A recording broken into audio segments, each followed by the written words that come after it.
Ito nga pala yung order sa akin noong November 3, 2024. Order ito ni Ma'am Sheena May para sa kanyang anak na si Lucas kasi magte-third birthday na siya.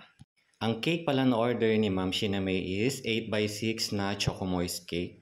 Siyempre, ang favorite ng kanyang anak na Paw Patrol ang theme ng kanyang cake. Siyempre, ang unang gagawin natin is mag-assemble tayo ng cake.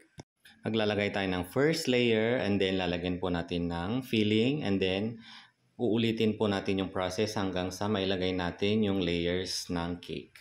At pagkatapos nun is ika-crumb coat po natin yung na-assemble natin na cake. Naglagay na din ako ng Zago straw and sticks para suporta po ng cake kasi medyo mataas po ang ating cake kasi pag binahay po natin siya baka kasi mag-slide. Malaki po kasi itong cake na to kaya medyo mabigat din kaya may tendency po siya na mag-slide. So pagkatapos kong mag-crumb coat, nag-coat po ulit ako ng white na icing and then pagkatapos ko siyang pakinisin is maglalagay po ulit ako ng final coating na yung color blue kasi yung theme po ng Paw Patrol is color blue. And ganun na ganun din po kasi yung sinend po ni Ma'am Sheena May na color ng cake is royal blue. Si Ma'am Sheena May pala is matagal na po namin siyang customers from the moment po na nag 4 months old si Lucas is sa amin na po nagpagawa si Ma'am Sheena May. Kung hindi po ako nagkakamali hanggang 1 year old po siya na sa amin nagpagawa si Ma'am Sheena May ng cake. And syempre, sobrang thankful po kami dito kasi lagi po kaming suportahan sa aming small business ni Ma'am Sheena May. Itong cake pala, may design din po kasi siya na mga fondant details tulad po ng name ng celebrant and then yung paws ng aso.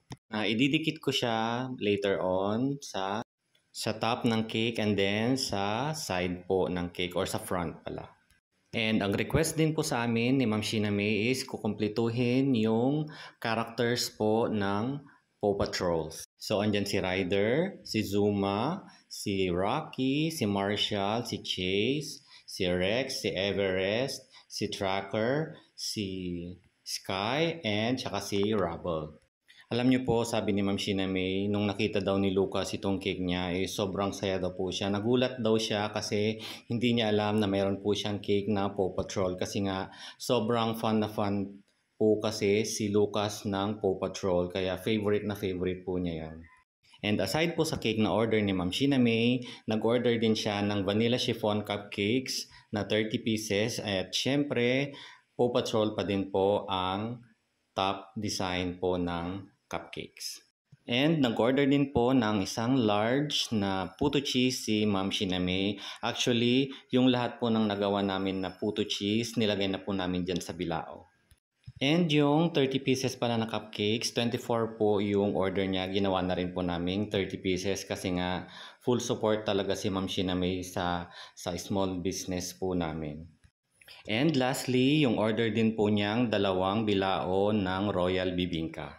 Thank you po ulit, Ma'am Sheena May, and happy 3rd birthday, Lucas!